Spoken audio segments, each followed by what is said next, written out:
भारतीय रिश्तेदारों की बात ही अलग होती है भाई। ये वो लोग होते हैं जिनसे मिलने का ना तो टाइम मिलता है, और जब मिलते हैं तो वो सारे गहरे सवाल पूछते हैं, जैसे तूने अभी तक शादी क्यों नहीं की, और अगर शादी कर ली तो अगला सवाल आता है बच्चा कब करोगे।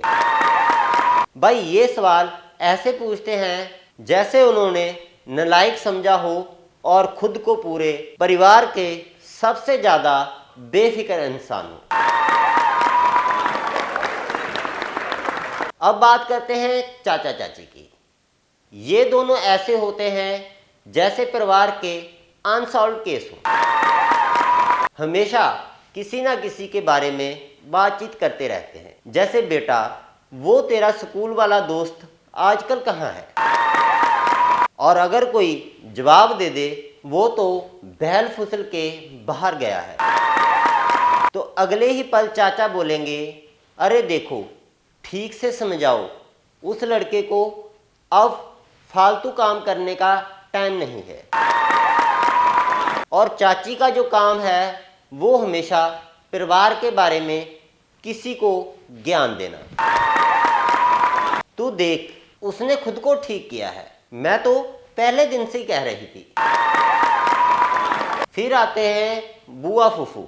इनकी मज़ेदार बात यह है कि ये हमेशा परिवार के सबसे छोटे बच्चे से ही प्यार करती है, और वो बच्चे भी समझदार हैं कि उन्हें न्यूक्लियर फिजिक्स से कम कुछ नहीं सीखा। बुआ आप बहुत अच्छा गाते हो, और बुआ इस पर गाने की तैयारी करती है। कितना सुंदर गाया है, भगवान की कृपा है।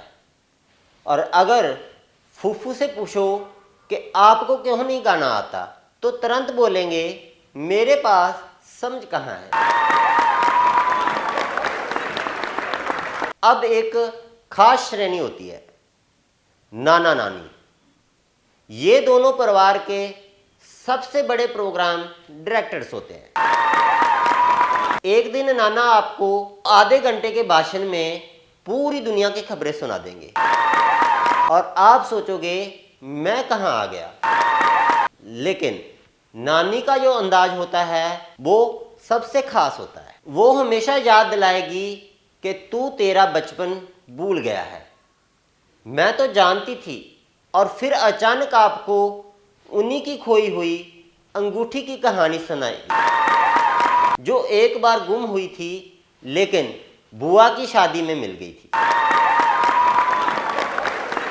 आखिरकार रिश्तेदारों के सवालों का सबसे शानदार जवाब ये होता है कि आंटी मम्मी की तरह कभी मत बनिए, और फिर पूरे परिवार में लाफ्टर का माहौल बन जाता है। क्योंकि सच ये है कि सारे सवाल, ताने और सलाह देने के बावजूद हमारे रिश्तेदार हमेशा हमारी ज़िंदगी के सबसे प्यारे हिस्से होते हैं, क्योंकि ये वही लोग हैं जो जब दुनिया साथ नहीं देती तब रिश्ते निभाते हैं।